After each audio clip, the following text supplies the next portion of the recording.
जय Hind friend, India और pride में आप सभी का स्वागत है। फ्रेंड्स, भारतीय काव्य शास्त्र के तहत जिन अवधारणाओं पे हमने बात कर ली है, उनसे रिलेटेड और साथ ही पाश्चात्य काव्य शास्त्र से जो भी प्रीवियस के हिंदी से रिलेटेड एग्जाम हुए हैं, उन सारे का संकलन हम लेकर यहाँ पे उपस्थित है। और ये सीरीज अभी आपका लगभग ये 302 नंबर क्वेश्चन चल रहा है और कंटिन्यूअस ये अभी काफ़ी हद तक आप क्वेश्चन को सॉल्व करेंगे।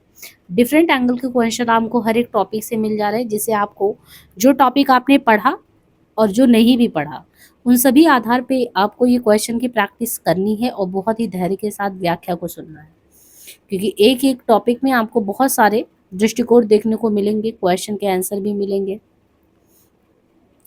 क्वेश्चन में जैसे दिया है कि कुछ जैसे वाद होता है यानी सिद्धांत होता है, जो बड़े बड़े दार्शनिक अपने पाश्चात्य हो या भारतीय काव्य शास्त्री जो हो, तो उन्होंने कुछ सिद्धांत दिए हैं। जैसे नाम है संरचनावाद, अस्तित्ववाद, मूल्य सिद्धांत, यथार्थवाद। अब यहाँ पे आपको समझना है कि जो संरचनावाद, अस्तित्ववाद, ये जो सिद्धांत देने वाले सिद्धांतकार हैं, वो आपको सुमेलित करना है दूसरे से कि कौन से ऐसे सिद्धांतकार रहे जो इन्होंने ये सिद्धांत दिए हैं। जैसे नाम आया संरचनावाद का, तो संरचनावाद जो है वो किसने दिया होगा? रिचर्ड ने, Clark Levi address, Albert Camus, Benedetto Croce, George Lucas. हो सकता है कुछ सिद्धांत के आपने नाम भी ना सुने हो और लेखक के भी नहीं, तो आपको इन सारी चीजों पे ध्यान देना है। यहाँ पे ऐसे इस तरीके से कूट मिलाने वाला आता है। और 2018 यूजीसी नेट का ये एग्जाम का जो है क्वेश्चन है। यहाँ पे देखिए, जो संरचनावाद है, संरचनावाद सिद्धांत के विचारक का नाम है क्लॉड लेवी स्ट्रॉस। याद रखिएगा, संरचनावाद जो सिद्धांत है, संरचनावाद सिद्धांत के विचारक का नाम है Claude Levi Strauss. Claude Levi Strauss. अस्तित्ववाद, अस्तित्ववाद, एग्जिस्टेंस, इन सारे वाद पे हम बात करेंगे क्योंकि यहाँ से क्वेश्चन आते हैं। लेकिन यहाँ पे आप क्वेश्चन देख लीजिए कि जैसे जहाँ पे कंस्ट्रक्टिविज्म करके आ गया, संरचनावाद सिद्धांत ये क्लॉड लेवी स्ट्रॉस का है। अस्तित्ववाद, जिसको हम एक तरीके से अपने अस्तित्व की बात करते हैं कि हमारा एग्जिस्टेंस है या नहीं है, तो ये अल्बर्ट कामू का है। मूल्य सिद्धांत या निर्वैयक्तिकता का सिद्धांत ये रिचर्ड का है। तो मूल्य सिद्धांत या निर्वैयक्तिकता का सिद्धांत ये पाश्चात्य काव्यशास्त्र में सभी कहीं पे भी जो सिलेबस लगा होता है वहाँ पे मूल्य सिद्धांत अक्सर होता है।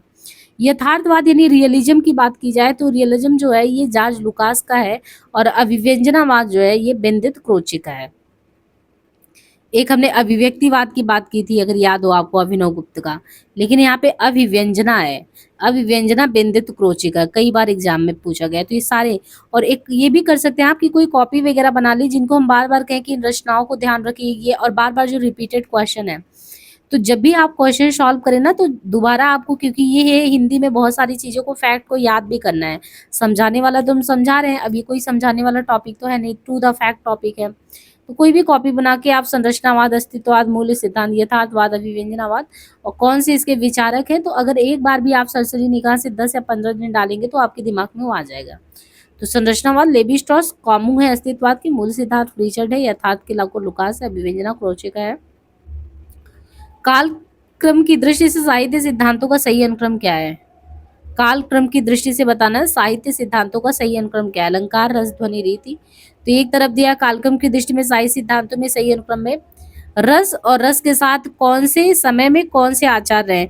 जैसे रस सिद्धांत के लिए आपने दूसरी सदी में सुना हो तो भरत मुनि का नाम आता है। तो हमने क्रम से ही काव्य लक्षण नहीं, सामान्य परिचय वाले वीडियो में भी देखा था कि जो रस है दूसरी सदी में भरत मुनि का है, भामा जो है छठी में आते हैं, अलंकार, वामन जो है रीति संप्रदाय से 8वीं सदी, और आनंदवर्धन जो है ये ध्वनि संप्रदाय से 9वीं सदी। तो रस दूसरी भरत मुनि, अलंकार 6ठी शताब्दी, भामा, रीति वामन, ध्वनि 9वीं सदी, आनंदवर्धन। काव्य शास्त्रीय ग्रंथों का काल क्रमानुसार सही अनुक्रम क्या हो सकता है? तो यहाँ पे काव्य शास्त्रीय ग्रंथों का नाम दिया है और ग्रंथकार और ग्रंथ दिए हैं। जैसे दंडी, आनंदवर्धन, राजशेखर, कुंतक, ये सभी ग्रंथकार हैं और इनके ग्रंथ का नाम इनके सामने दिया है। जैसे दंडी का है काव्यादर्श, और दंडी काव्यादर्श इन्होंने लिखा, इनका समय बताया गया है 7वीं सदी। आनंदवर्धन, आनंदवर्धन लेखक है, ग्रंथकार है, उनके ग्रंथ का नाम है ध्वन्यालोक। तो दंडी का काव्यादर्श है, आनंदवर्धन का ध्वन्यालोक है, और दंडी का जो है समय 7वीं सदी है, आनंदवर्धन का 9वीं सदी है। राजशेखर जो कि काव्य मीमांसा, इनका 9वीं सदी उत्तरार्ध है। कुंतक वक्रोक्ति जीवितम, इनका 10वीं सदी है। तो दंडी काव्यादर्श, आनंदवर्धन ध्वन्यालोक, राजशेखर काव्य मीमांसा, कुंतक वक्रोक्ति जीवितम। जनवर्ष के अनुसार देखें तो पाश्चात्य विचारकों का सही अनुक्रम अगर क्या है, यहाँ पे जनवर्ष के अनुसार देखें तो पाश्चात्य विचारक और जन्मकाल में देखें तो सैमुअल टेलर कॉलरिज 1772 ईस्वी, मैथ्यू आर्नोल्ड 1822 ईस्वी, ऑस्कर वाइल्ड 1856, आइए रिचर्ड 93। तो सैमुअल टेलर कॉलरिज 72 में, मैथ्यू 22 में, ऑस्कर वाइल्ड 56 में, आइए रिचर्ड 1893 में। निम्नलिखित में से कौन से पश्चिमी विचारक 20वीं सदी में मौजूद नहीं थे? Richard Croce, Samuel Taylor Coleridge, Sigmund Freud. तो कौन नहीं थे यहाँ पे? सैमुअल टेलर कॉलरिज नहीं थे 20वीं सदी में पश्चिमी विचारक में। बाकी रिचर्ड भी है, बेनेडिक्ट क्रोचे भी है, सिगमंड फ्रॉयड भी है। तो सैमुअल टेलर कॉलरिज पश्चिमी विचारक 20वीं सदी में मौजूद नहीं थे। कॉलरिज 1972 ईस्वी 18वीं सदी के पश्चिमी विचारक थे। कॉलरिज 1972 18वीं सदी के पश्चिमी विचारक थे, जबकि आइए रिचर्ड, बेनेडिक्ट क्रोचे और सिगमंड फ्रॉयड पश्चिमी विचारक 20वीं सदी में मौजूद थे। तो सैमुअल टेलर जो कॉलरिज है वो पश्चिमी विचारक 20वीं सदी में नहीं थे, टेलर कॉलरिज नहीं थे। बाकी कॉलरिज 1972 ईस्वी 18वीं सदी के पश्चिमी विचारक थे, जबकि आइए रिचर्ड है, बेनेडिक्ट क्रोचे है, सिगमंड फ्रॉयड है, पश्चिमी विचारक 20वीं सदी में मौजूद थे। यानी रिचर्ड भी थे, क्रोचे भी थे, सिगमंड फ्रॉयड भी थे। सैमुअल टेलर कॉलरिज का प्रमुख ग्रंथ क्या है? Biographia Literaria. और आइए रिचर्ड की प्रमुख पुस्तक का नाम क्या है? Principle of literary criticism. Science and poetry और क्रोचे की पुस्तक एस्थेटिक है। कॉलरिज की काव्य संबंधी धारणा का प्रमुख आधार क्या है? कॉलरिज की काव्य संबंधी धारणा का प्रमुख आधार क्या है? साहचर्यवादी सिद्धांत, यांत्रिकतावादी सिद्धांत, जयवादी सिद्धांत, आनंदवादी सिद्धांत। तो यहाँ पे कॉलरिज की जो काव्य संबंधी धारणा है उसका प्रमुख आधार है जयवादी सिद्धांत। सैमुअल टेलर कॉलरिज 1772 ईस्वी की काव्य संबंधी धारणा जयवादी सिद्धांत पर आधारित है। प्रमुख ग्रंथ इनका है the friend 1817, aid to reflector 1825, church and state 1833, conferences of an inquiring spirit 1840। तो देखिए सैमुअल टेलर कॉलरिज जो 72 की काव्य संबंधी जो धारणा है जयवादी सिद्धांत पे, तो ग्रंथों के नाम में द फ्रेंड 17 में, aid to reflection 25, church and state 33, conferences of an inquiring spirit 1840। यहाँ पे आपको वाद और प्रवर्तकों का नाम दिया गया है। स्वच्छंदतावाद वर्ड्सवर्थ, यथार्थवाद कॉर्बे। यानी स्वच्छंदतावाद के वर्ड्सवर्थ है, यथार्थवाद के कॉर्बे है, संरचनावाद के प्रोफेसर फादरनंदी सस्यूर करके है, प्रतीकवाद के बादलेयर है, बिंबवाद के टी ह्यूम है, अजनबीपन के स्कोलोवस्को है, विखंडनवाद के जैक दरिडा। तो स्वच्छंदता के वर्ड्सवर्थ, यथार्थवाद। देखिए स्वच्छंदता को वर्ड्सवर्थ उसके प्रवर्तक है, यथार्थ की कॉर्बे है, संरचना फर्डिनांद सस्यूर करके प्रतीक के बाद लेयर है, बिम्ब के टी ह्यूम है, अजनबीपन के स्कोलो है और विखंडन के जैक दरिडा है। रचना काल की दृश्य निम्नलिखित रचनाओं का हमें सही क्रम लगाना है। तो यहाँ पे देखिए रचना और रचनाकार में नाट्यशास्त्र, तो आचार्य भरत मुनि नाट्यशास्त्र, काव्य अलंकार आचार्य भामा, ध्वन्यालोक आनंदवर्धन, साहित्य द्रव्य विश्वनाथ। आचार्य भरत ने काव्य दोषों की संख्या कितनी मानी? 8, 5, 9, 10। तो इसमें आचार्य भरत ने काव्य दोषों की संख्या कितनी मानी? 10। भरत मुनि के अनुसार 10 काव्य दोष है जो इस प्रकार है। काव्य दोष में जो 10 है उसमें गुणार्थ, अर्थांतर, अर्थहीन, भिन्नार्थ। यानी भरत के अनुसार जो 10 काव्य दोष है उसमें गुणार्थ है, अर्थांतर, अर्थहीन है, भिन्नार्थ है, एकार्थ है, अभिलुप्तार्थ है, न्यायच्छेद है, विषय है, विसंधि है, शब्दच्युत है ना। तो गुणार्थ जो दोष में है गुणार्थ, अर्थांतर, अर्थहीन, भिन्नार्थ, एकार्थ, अभिलुप्तार्थ, न्यायच्छेद, विषय, विसंधि, शब्दच्युत। मोमन ने कुल 3 प्रकार के काव्य दोष माने हैं। ये तो जो हमने बताया है काव्य दोष वो 10। भरत मुनि के गुणार्थ, अर्थांतर, अर्थहीन, भिन्नार्थ, अभिलुप्तार्थ, न्यायच्छेद, विषय, विसंधि, शब्दच्युत। और मम्मट ने 3 प्रकार के काव्य दोष माने जिनमें शब्द दोष, अर्थ दोष और रस दोष है। शब्द, अर्थ और रस। और भामा ने कुल 3 प्रकार के काव्य दोष माने जिनमें सामान्य दोष, वाणी दोष, अन्य दोष है। तो भामा का 3 प्रकार हो गया, सामान्य, वाणी और अन्य। आनंदवर्धन ने किसे ध्वनि की आत्मा माना है? वस्तु ध्वनि, रस ध्वनि, अलंकार ध्वनि, गुणाचित ध्वनि। तो किसको माना है इन्होंने? रस ध्वनि को। आनंदवर्धन ने रस ध्वनि को जो है, आनंदवर्धन ने रस ध्वनि को ध्वनि की आत्मा माना है। आनंदवर्धन ने 9वीं सदी के उत्तरार्ध को ध्वनि संप्रदाय का प्रवर्तक माना। इन्होंने ध्वन्यालोक नामक ग्रंथ की रचना भी की। ध्वनि को इन्होंने काव्य की आत्मा माना है। बाकी संप्रदाय और प्रवर्तक में देखिए अलंकार भामा, रीति वामन, रस भरत मुनि, औचित्य क्षेमेंद्र। रस की प्रस्तुति के लिए तद्रूपता अनुसंधान शब्द का प्रयोग किस आचार्य ने किया? अभिनव भट्टलोलट, शंकु भट्टनायक। तो रस की प्रस्तुति के लिए तद्रूपता अनुसंधान शब्द का प्रयोग किस आचार्य ने किया? भट्टलोलट ने। उत्पत्तिवाद के प्रवर्तक भट्टलोलट यानी उत्पत्तिवाद के जो प्रवर्तक है भट्ट लोलट ने रस की प्रस्तुति के लिए तद्रूपता अनुसंधान शब्द का प्रयोग किया। इनका रस सिद्धांत मीमांसा दर्शन पर आधारित है। तो उत्पत्तिवाद के प्रवर्तक भट्ट लोलट हैं और उन्होंने रस की प्रस्तुति के लिए तद्रूपता संधान का शब्द, इनका रस सिद्धांत मीमांसा दर्शन पर आधारित। उन्होंने रस की अभिव्यक्ति मूलतः अनुकार अर्थात ऐतिहासिक पात्र राम आदि में होती है और गौड़ रूप में अनुकर्ता में भी। निम्नलिखित रस सूत्र और उनके व्याख्याकार निम्नवत है। यहाँ पे देखिए रस सूत्र और व्याख्याकारों के नाम दिए हैं। जैसे इसमें उत्पत्तिवाद, तो उत्पत्तिवादी किसका है? भट्ट लोलट का है। उत्पत्तिवाद भट्ट लोलट का सिद्धांत है। अनमितिवाद शंकु का है। भुक्तिवाद सिद्धांत भट्ट नायक का है। तो उत्पत्तिवाद भट्ट लोलट, अनमितिवाद शंकु, भुक्तिवाद भट्ट नायक का है। अभिव्यक्तिवाद अभिनव गुप्त का है। अभिनव गुप्त के अनुसार देखें तो मानव मन में वासना रूप में स्थित, अभिनव गुप्त के मानना के अनुसार देखें तो मानव मन में वासना रूप में स्थित अस्थाई भाव का साधारणीकरण होता है। अगर आप अभिनव गुप्त के अनुसार देखें तो कह रहे हैं कि मानव मन में क्या वासना रूप में स्थित अस्थाई भाव का साधारणीकरण होता है। दूसरा, साधारणीकरण के लिए भोजकत्व व्यापार क्या जरूरी है? साधारणीकरण की अवस्था में प्रेक्षक स्वापर के बंधन से छूट जाता है। साधारणीकरण की अवस्था में प्रेक्षक को लौकिक संबंधों का बोध होता है। तो अभिनव गुप्त किस चीज को मानते हैं? तो यहाँ पे देखिए अभिनव गुप्त के अनुसार सही अगर देखें तो मानव मन में वासना रूप में स्थित अस्थाई भाव का साधारणीकरण होता है।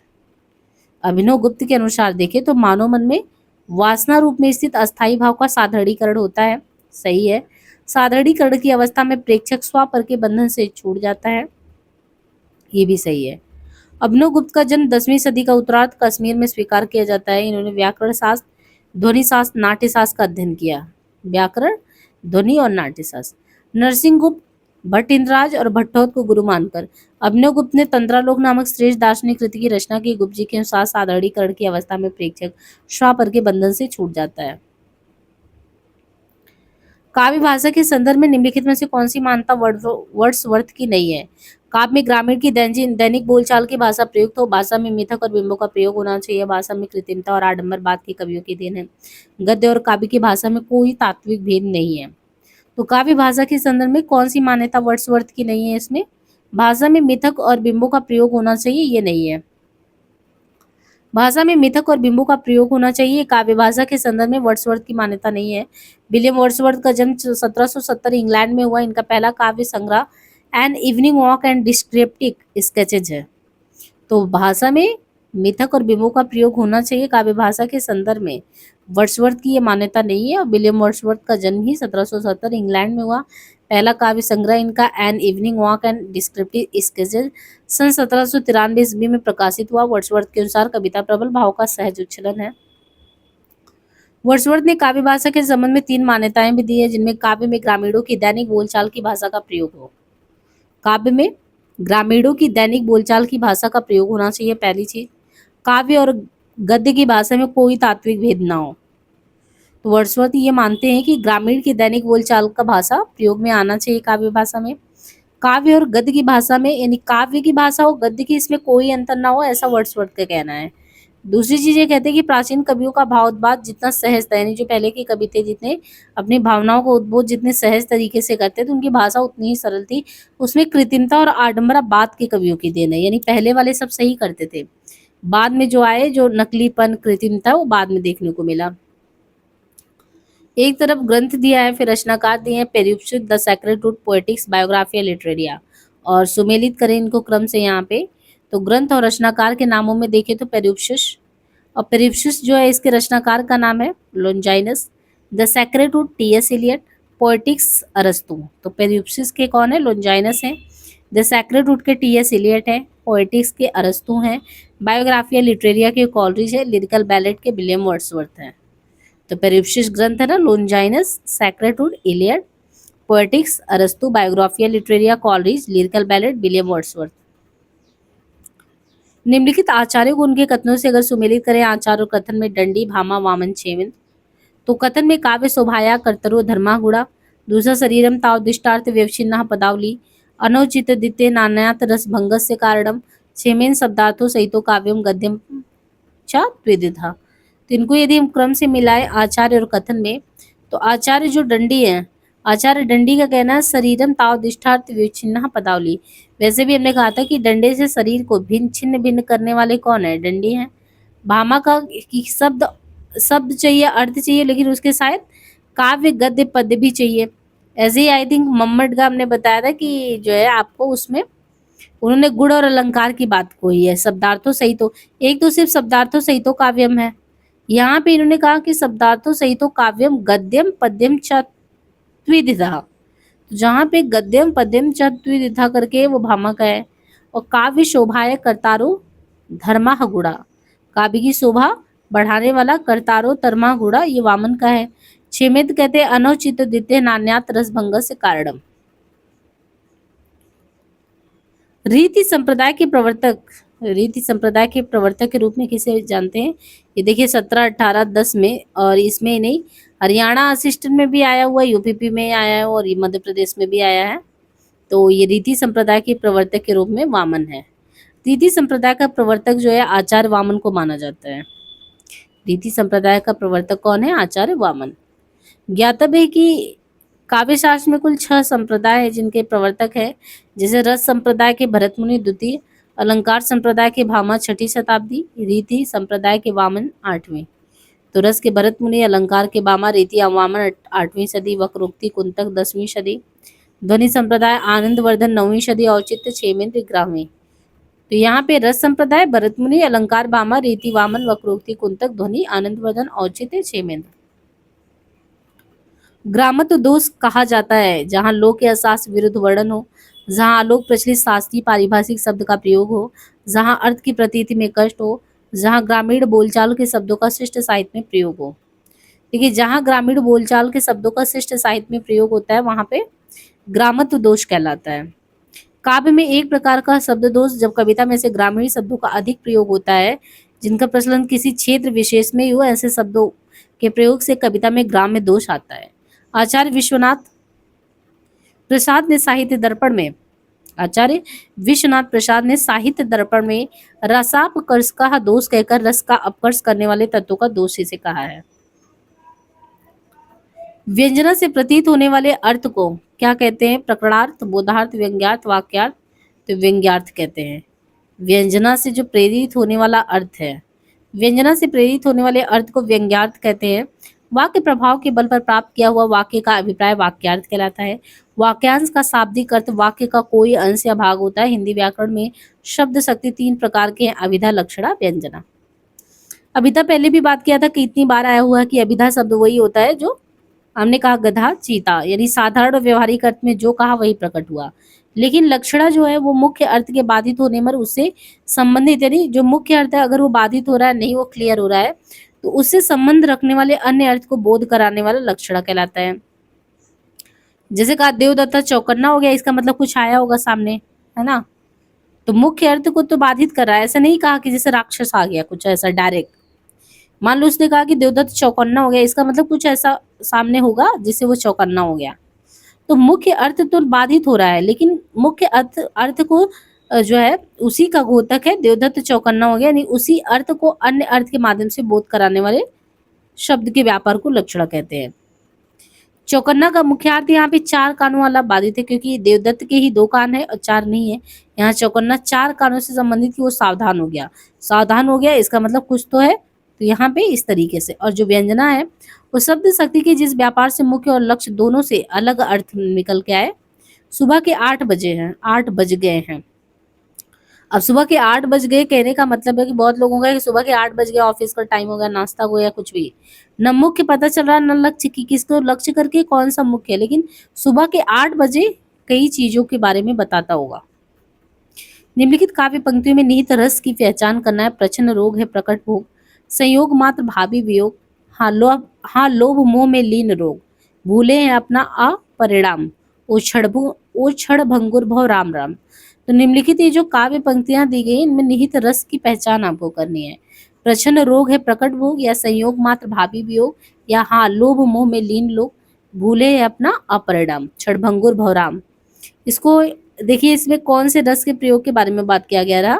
प्रच्छन्न रोग है प्रकट भोग, संयोग मात्र भावी वियोग, इसमें जो है शांत रस का प्रयोग किया गया है काव्य पंक्ति में। शांत रस यानी रस के संबंध में पंक्तियां दे दी जाती है, आपको उसमें से रस पहचानना होता है और एक केवीएस पीजीटी का क्वेश्चन है। जहाँ भौतिक नश्वर या क्षणभंगुर बताकर उनसे मोह भंग कराया जाए, वहां शांत रस से इसका स्थायी भाव निर्वीर या सम या वैराग होता है।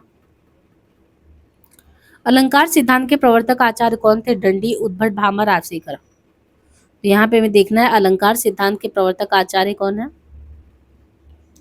अलंकार सिद्धांत के प्रवर्तक आचार्य भामा है। आचार्य भामा ने अपने ग्रंथ काव्य अलंकार में अलंकार के मूल में निहित वक्रतावादी दृष्टि का प्रबल समर्थन करते हुए अलंकार की निम्नलिखित परिभाषा दी है। परिभाषा में क्या दिया है अलंकार का? वाचाम वक्रार्थ शब्दोक्ति अलंकाराय कल्पते। आचार्य दंडी ने अलंकार विषय पर काव्यदर्श नामक ग्रंथ, उद्भट ने अलंकार सार संग्रह नामक ग्रंथ की रचना की तथा राजशेखर ने काव्य मीमांसा। काव्य के विशिष्ट तत्व के रूप में ध्वनि शब्द का सबसे पहले प्रयोग किसने किया? भामा ने, आनंदवर्धन, दंडी, कुंतक ने। तो आनंदवर्धन ने। काव्य के विशिष्ट तत्व के रूप में ध्वनि शब्द का सर्वप्रथम प्रयोग करने वाले आनंदवर्धन। काव्य के विशिष्ट तत्व के रूप में ध्वनि शब्द का सबसे पहले प्रयोगकर्ता आनंदवर्धन है। उन्होंने अपने ध्वन्यालोक नामक ग्रंथ में आचार्य आनंदवर्धन ने ध्वनि सिद्धांत का अत्यंत सूक्ष्म और सांगोपांग वर्णन करते हुए इस वाक्य के सार्वभौम सिद्धांत के रूप में इसे स्थापित किया है। भामा अलंकार संप्रदाय के प्रतिष्ठापक आचार्य और उनका ग्रंथ है काव्य अलंकार। कुंतक जो है वे वक्रोक्ति संप्रदाय के प्रतिष्ठापक आचार्य और उनका ग्रंथ है वक्रोक्ति जीवितम। और दंडी अलंकारवादी आचार्य और उनका ग्रंथ है काव्यादर्श। 10 कुमार चरित का है अवंती सुंदरी कथा। निम्नलिखित में से कौन सा युग्म सही नहीं है? भट्ट लोलट, शंकुक, आचार्य मम्मट, अभिनवगुप्त। तो कौन सा युग यानी जोड़ा सही नहीं है? भट्ट लोलट। भट्ट लोलट उत्पत्तिवाद, शंकुक अनमितिवाद, आचार्य मम्मट मुक्तिवाद, अभिनवगुप्त अभिव्यक्तिवाद। तो कौन सा सही नहीं है इसमें ये बताना है। तो यहाँ पे देखिए आचार्य मम्मट भुक्तिवाद ये सही नहीं है। भट्ट लोलट उत्पत्तिवाद, शंकुक अनमितिवाद, अभिनवगुप्त अभिव्यक्तिवाद। आचार्य भरत मुनि के प्रसिद्ध रस सूत्र के संदर्भ में देखें तो भरत मुनि के संदर्भ में आचार्य भरत मुनि के प्रसिद्ध रस सूत्र के संदर्भ में भुक्तिवाद या भोगवाद के मत की प्रतिपादक भट्टनायक है, आचार्य मम्मट नहीं।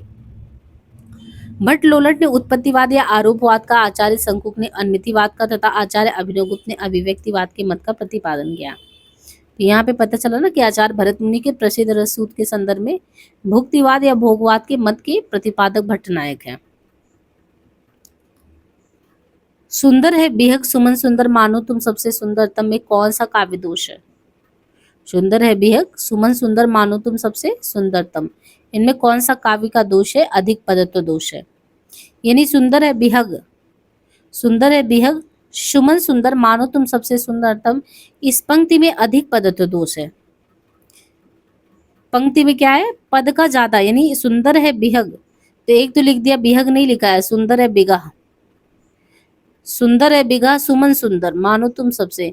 जहां काव्य में अनावश्यक शब्दों का प्रयोग किया गया वहां पे अधिक पदत्व दोष होता है। ऐसे अनावश्यक शब्दों को हटा देने से काव्य का सौंदर्य बढ़ता है। प्रश्न में प्रस्तुत की गई उपयुक्त पंक्ति में सुंदरतम शब्द का अर्थ सबसे सुंदर खुद ही होता है तथा सुंदरतम के पूर्व भी सबसे ज्यादा लगाना कोई औचित्य नहीं है उसका। तो ये है अनावश्यक, अर्थात सुंदरतम के पूर्व सबसे शब्द आने के कारण अधिक पदत्व काव्य दोष है इसमें। नाट्य शास्त्र की प्रणेता कौन है? भट्ट लोलट है, नायक है भरत मुनि है, अभिनवगुप्त है। तो रस संप्रदाय के मूल प्रवर्तक आचार्य भरत मुनि जो है, रस संप्रदाय के मूल प्रवर्तक आचार्य भरत मुनि नाट्य शास्त्र नामक ग्रंथ के प्रणेता। अपने ग्रंथ नाट्य शास्त्र में नाटक के मूल तत्वों का विवेचन करते हुए भरत मुनि ने निम्नलिखित रस सूत्र दिया है। क्या सूत्र दिया है? विभावानुभाव व्यभिचारी संयोग दृशा निष्पत्ति, अर्थात विभावानुभाव व्यभिचारी भाव के संयोग से रस की निष्पत्ति होती है। भरत मुनि की इस रस सूत्र की व्याख्या करते हुए भट्ट लोलट ने उत्पत्तिवाद या आरोपवाद का, भट्टनायक ने भुक्तिवाद का, भोगवाद का, शंकुक ने अनमितिवाद और आचार्य अभिनवगुप्त ने अभिव्यक्तिवाद का प्रतिपादन किया। विभावानुभाव व्यभिचारी संयोग दृशा निष्पत्ति को प्रतिपादित किसने किया है? दंडी ने, वामन ने, भरत मुनि ने, अभिनवगुप्त ने। तो ये किसने किया है? भरत मुनि ने किया है। रस संप्रदाय के मूल प्रवर्तक तथा नाट्य शास्त्र नामक ग्रंथ के प्रणेता आचार्य भरत मुनि ने, रस संप्रदाय के मूल प्रवर्तक और नाट्य शास्त्र नामक ग्रंथ के प्रणेता आचार्य भरत मुनि ने अपने नाट्य शास्त्र ग्रंथ में जो सूत्र दिया है विभावानुभाव व्यभिचारी संयोग दृशा निष्पत्ति, अर्थात विभावानुभाव व्यभिचारी के संयोग से रस की निष्पत्ति होता है। कुएलानंद के रचयिता कौन है? कुएलानंद, भामा, दंडी, अप्पय दीक्षित, पंडित राज जगन्नाथ। तो कोयलानंद के रचयिता का नाम क्या है? अप्पय दीक्षित। कोयलानंद के रचयिता अप्पय दीक्षित है। इनके अन्य दो ग्रंथ है चित्रमीमांसा, वृत्तिवार्तिक। तो कोयलानंद, अप्पय दीक्षित, दो ग्रंथ में चित्रमीमांसा, वृत्तिवार्तिक। ये अलंकारवादी आचार्य हैं। आचार्य भामा द्वारा रचित काव्य अलंकार, आचार्य दंडी रचित ग्रंथ काव्यादर्श, पंडित राज जगन्नाथ द्वारा रस गंगाधर।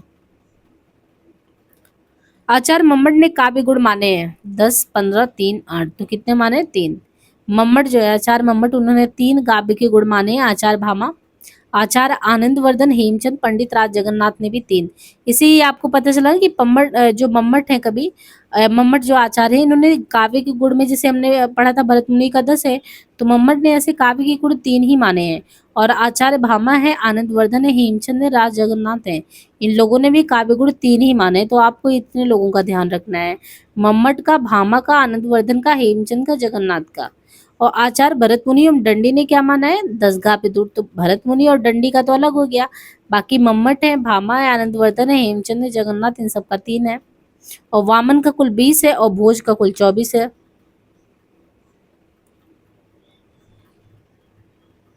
ना कांतामपि निर्भूषम विभाति वनिता मुखम, ये अभिमत किसका है? ना कांतमपि निर्भूषम विभाति वनिता मुखम, ये जो अभिमत है, विचार है, वो किसका है? आचार्य भामा का है, रुद्रड़ का, पीयूष वर्षी जयदेव का, आचार्य मम्मट का? तो ये आचार्य भामा का है। अलंकार संप्रदाय के प्रवर्तक जो हैं, अलंकार संप्रदाय के प्रवर्तक आचार्य भामा, उनका ही अभिमत है कि ना कांतामपि निर्भूषम वनिता मुखम, अर्थात अलंकार विहीन कविता उसी प्रकार शोभायमान नहीं होती जिस प्रकार किसी कामनी का मुख आभूषण के बिना शोभित नहीं होता। अन्य अलंकारवादी आचार्य दंडी के अनुसार काव्य शोभा करान धर्मान अलंकार प्रच्छिद्य, यानी काव्य के शोभा कारक धर्म अलंकार कहलाते हैं। हिंदी कवि आचार्य केशवदास ने भी लिखा है, भूषण बिना विराजई कविता वनिता मित्र। वैदर्भी गौड़ी, पांचाली गौड़ी, इसमें क्रम से देखें तो उपरोक्त रीतियों में वैदर्भी रीति का मूल आधार क्या है? तो वैदर्भी रीति का मूल आधार माधुर गुण होता है। इसके साथ इसमें सुकुमार वर्ण योजना होती है, जबकि गौड़ी रीति में ओज एवं कांति गुण संपन्न होता है। इसमें माधुर गुण का पूर्ण अभाव होता है। पांचाली रीति माधुर्य एवं सुकुमार गुणों से संपन्न तथा छोटे समास वाली रचना पांचाली रीति होती है। इसकी भाषा भाव गर्भित और प्रसाद गुण युक्त होती है। निरख सखी एक खंजन आए, फेरे उन मेरे रंजन ने, नयन इधर मन भाए। इन पंक्तियों में से कौन सा गुण है? तो माधुर्य गुण है। उपरोक्त पंक्तियों में माधुर गुण है क्योंकि पंक्तियों में मधुर वर्ण शब्दों का प्रयोग किया गया है। अपने कोमल कांत स्वरूप के कारण काव्य पंक्तियां वियोग विधृत उर्मिला के मन की व्यथा को सांगोपांग ढंग से निरूपित करती है। उसको व्यक्त करने के लिए कविवर मैथिली शरणगुप्त ने सुकुमार कोमल वर्णों का प्रयोग किया है। काव्य का वह गुण जो चित्त में तेज और स्फूर्ति का संचार करता, वो कौन सा गुण कहलाता है? ओज, प्रसाद, माधुर्य। तो ये ओज गुण कहलाता है। काव्य का वो गुण जो चित्त में तेज और स्फूर्ति लाए, उसको ओज गुण कहते हैं। ओज गुण में ट, ठ, ड, प ये सभी होते हैं।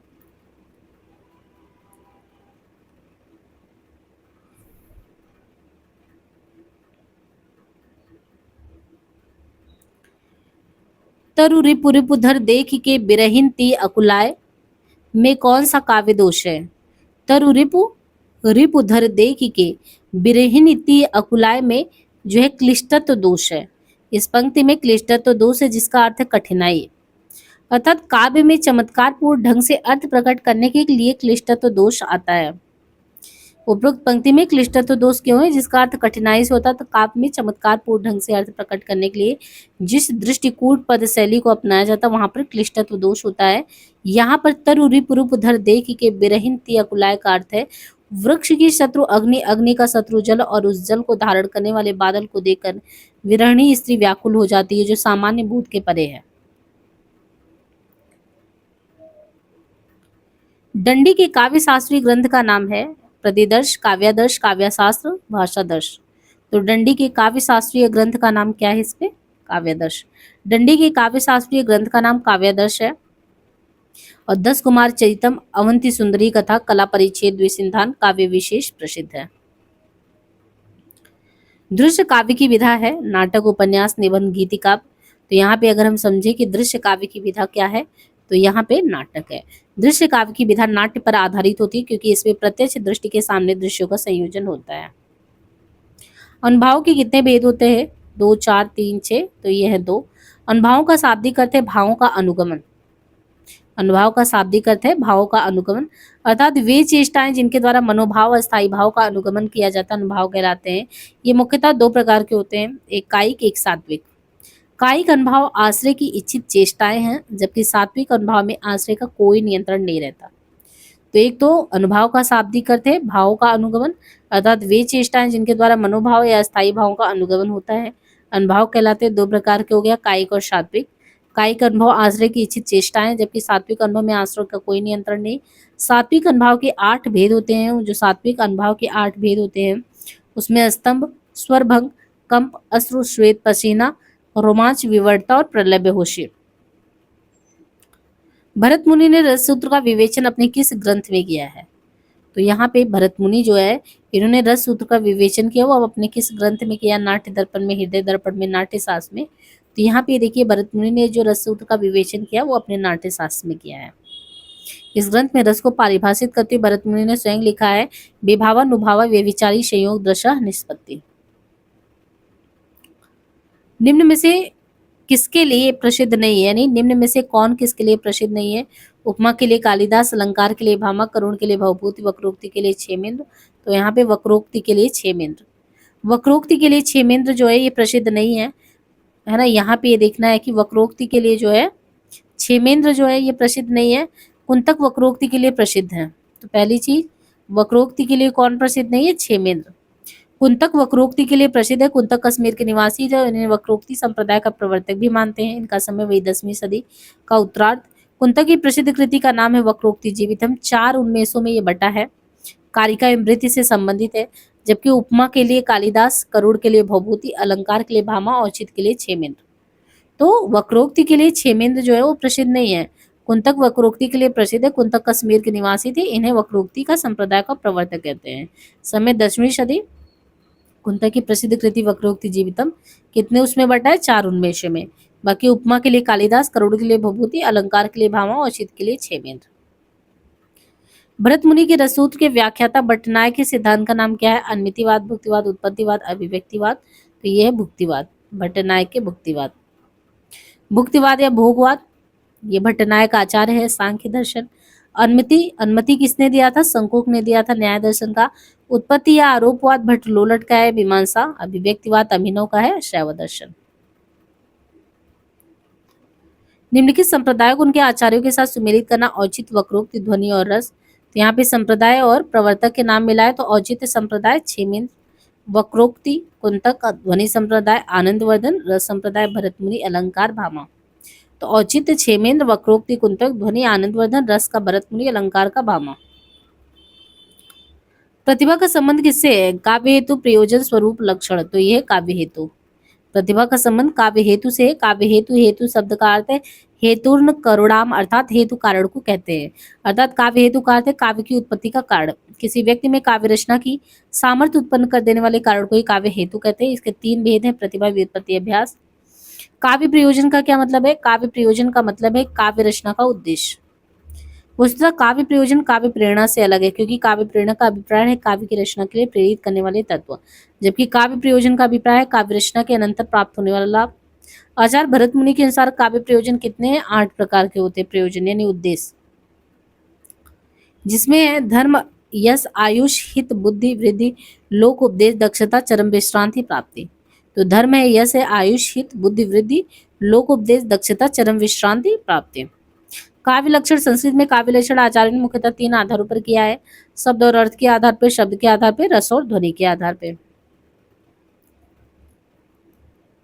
कथा वस्तु को प्रधान फल की प्राप्ति की ओर अग्रसर कराने वाले चमत्कारपूर्ण अंश को अर्थ प्रकृति कहा जाता है।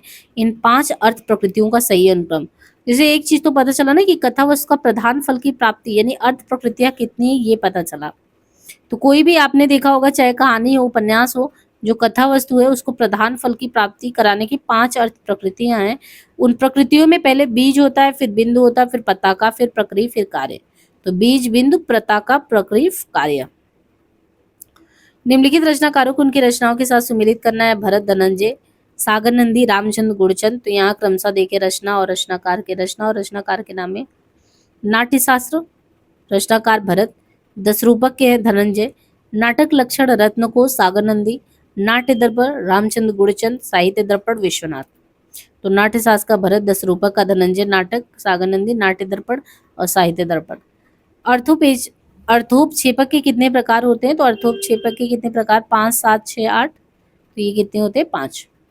सूच्य कथावस्तु की सूचना देने वाले साधनों को सूच्य कथावस्तु की सूचना देने वाले साधनों को अर्थोपक्षेपक कहते हैं। ये 5 प्रकार है। विष्कंभक, प्रवेशक, चूलिका। तो विष्कंभक है, प्रवेशक है, चूलिका है, अंक मुख्य अंक से अंकावतार है। भरत मुनि के अनुसार जो नाट्य की वृत्तियां उनका सही क्रम बताना है। भारती, आर्भटी, कैसकी, सातवती।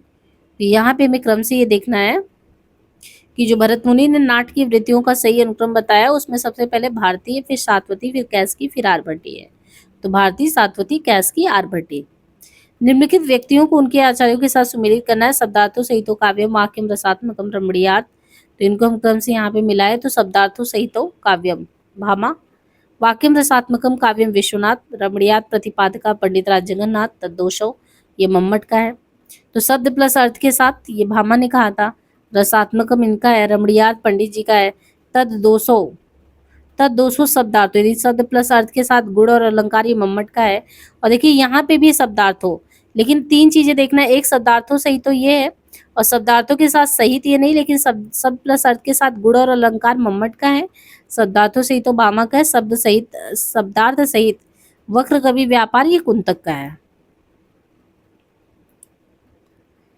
लिखन बैठी जाकी सब गति कही गर्भ गरूर, भय न केते जगत के चतुर चितेरे कोर। इस दोहे में सभी का शब्द अर्थ क्या है? तो सभी का क्या मतलब है? चित्र नायिका के समान। इन लिखन बैठे जाकी सभी गही गर्भ गरूर, भय न केते जगत के चतुर चितेरे क्रूर। इस दोहे में सभी शब्द का अर्थ है चित्र नायिका के समान, अर्थात जो चित्रकार चित्र बना रहा है वो चित्र अपूर्व सुंदरी नायिका के समान होना चाहिए। चित्र ऐसा होना चाहिए जिसके पीछे संसार चतुर, चालाक, चितर, प्रेमी तथा क्रूर, निर्दय सभी प्रकार के व्यक्तियों को मोहित कर। सभी शब्द अरबी के सभी से है, जिसका मतलब होता है यथार्थ। यथार्थ चित्र हूबहू ऐसे जो सच्चा चित्र हो उसको कहते हैं। काव्य शोभाया कर्तारो धर्मः गुणा, यानी काव्य की शोभा करता रहो धर्मा गुणा। ये पहले भी आया था। वामन का है, विश्वनाथ का है, आनंद वर्धन का है और वामन का है। किसका है? तो ये आप पहचान गए होंगे। काव्य शोभाया ये वामन का है। बाकी सुख दुख देखिए, काव्य शोभाया कर्ताराव धर्मा गुणा ये वामन का है। तो सुख दुखात्मक कोरसः, सुख दुखात्मक कोरसा ये विश्वनाथ जी का है। तद 200 शब्दार्थों सह गुणा वनः अलंकृत पुनः क्वाप ये मम्मट जी का है। सहृदय हृदय अभिलाष शब्दार्थ मृत्यु जीवते काव्य लक्षणम ये आनंद वर्धन का है। निम्नलिखित में से किस आचार्य ने अलंकार को काव्य की आत्मा मानकर रस का महत्व गौड़ कर दिया है? अलंकार को काव्य की आत्मा मान लिया और रस का महत्व ऐसे में गौड़ हो गया। ये किसने? भामा, विश्वनाथ, वामन। तो ये भामा है। आचार्य भामा ने अलंकार को काव्य की आत्मा मानकर रस का महत्व गौड़ कर दिया है। भामा ने काव्य के मुख्य अंग में गुण, अलंकार आदि का विशद वर्णन किया है। आचार्य भरत और दंडी ने 10 तथा वामन ने कुल 20 गुणों का गणना किया है, परंतु सबसे पहले भामा ने प्रतिपादित किया है कि काव्य में 3 गुण होते हैं, माधुर्य, ओज और प्रसाद। जब वक्रोक्ति वक्ता की कंठ ध्वनि पर आश्रित होती है तब उसे क्या कहते हैं? सभंग श्लेष, काकू वक्रोक्ति, अभंग, प्रहेलिका। तो क्या कहते हैं? काकू वक्रोक्ति। जब वक्रोक्ति वक्ता की कंठ ध्वनि पर आश्रित होता तो उसे काकू वक्रोक्ति कहते हैं। मैं सुकुमारी नाथ बन जोगू, तुम ही उचित तपमो कहाँ भोगू। सभंग श्लेष अलंकार, जहाँ श्लिष्ट पद के खंड करके 2 या उससे अधिक अर्थ प्राप्त हो वहाँ सभंग श्लेष होता है। चिर जीवे जोरी जुरे क्यों न स्नेह गंभीर, को घटिए वृष भांजा वे हलधर के वीर। बाकी अभंग श्लेष अलंकार, जहाँ श्लिष्ट पदों को बिना खंड किए, श्लिष्ट जो पद है उनको बिना खंड किए 2 या 2 से ज्यादा अर्थ प्राप्त हो अभंग कहलाते हैं। रेमन पानी राखिए, बिन पानी सब सून। निम्नलिखित सिद्धांतों के सिद्धांतों का अर्थ के साथ सुमेलित करना। वक्रोक्ति, रीति, औचित्य, ध्वनि। तो यहाँ पे हम क्रम से देखें तो वक्रोक्ति जो सिद्धांत है उसके सिद्धांतकार है कुंतक। रीति जो है इसके वामन है, औचित्य के क्षेमेंद्र है, ध्वनि के आनंदवर्धन है, रस के भरत मुनि है। तो वक्रोक्ति कुंतक, रीति वामन, औचित्य क्षेमेंद्र, ध्वनि सिद्धांत आनंदवर्धन, रस सिद्धांत भरत मुनि। तो यहाँ पे हमने देखिए 50 क्वेश्चन करीबन कर लिए हैं, तो 350 क्वेश्चन तक आपने कर लिया है और बहुत ही अच्छी आपकी प्रैक्टिस चल रही है। काव्यशास्त्र पे बहुत अच्छा आपको विश्वास भी हो रहा होगा कि अब बहुत अच्छे से हो सकता है। और ऐसे ही क्वेश्चन और जो है कॉन्सेप्ट दोनों को क्लियर करते रहिए। टेलीग्राम से जुड़ जाइएगा बराबर मुझसे अपडेट के लिए, है ना। और वही है कि लाइक से सब्सक्राइब करना ना भूलिएगा। आप ही लोग के एक माध्यम है जहाँ से हम बहुत मतलब अच्छे से पहुँच सकते हैं। और मेरी उम्मीद यही है कि आप सभी से कि आप बढ़िया से मूल टेक्स्ट पढ़ें और जो भी आगामी एग्ज़ाम हो उसमें सफलता अर्जित करें। धन्यवाद।